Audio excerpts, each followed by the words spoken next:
What's up, guys? Just going to be installing a VCM Muzzler on my 2011 Honda Odyssey. I got this van. I love it. We regularly have piston misfires. I've taken it to the guys, looked around, done some research. Apparently it's a common known issue for these vans. It's because of the this VCM system. So I bought this on eBay. It cost me I think like 120 bucks to have it shipped.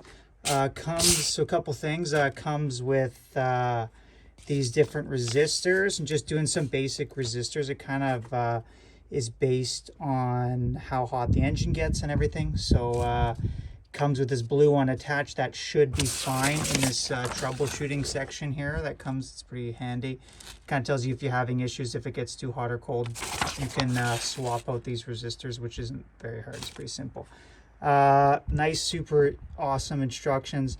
You can that's this thing. On my model, you don't really need to pop it off.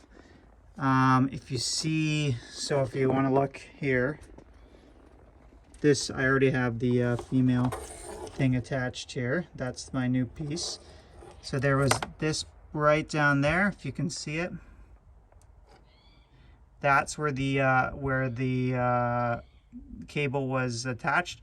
On the left side here, I just had to press this little button. I had to press the little button and it detached it. Warning it gives on there, especially if these older ones, they can get brittle and break. So just really gently press on that and then wiggle it out, and it just pops right out. Then you connect the male to female, and then you go ahead and connect this side on the new thing just back in there.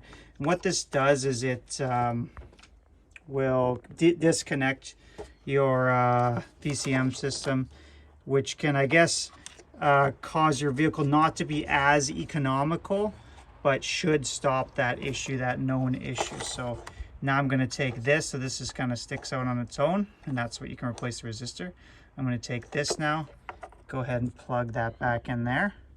The other thing you really want to do when you're installing this is make sure you leave the vehicle off for at least 6 hours, as there can be some issues. So I haven't driven today. Mine's been off all night, so I'm good there. I'm going to pop it in, and hopefully those issues will be resolved. So this one, actually, I'm quite impressed with the instructions and how straightforward it is. The website's helpful and stuff too.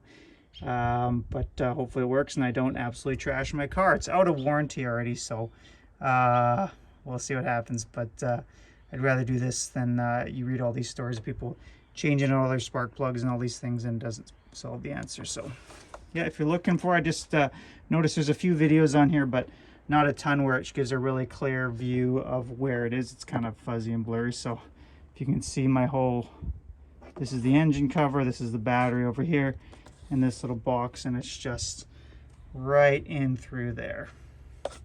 Right there. All right, good luck, guys.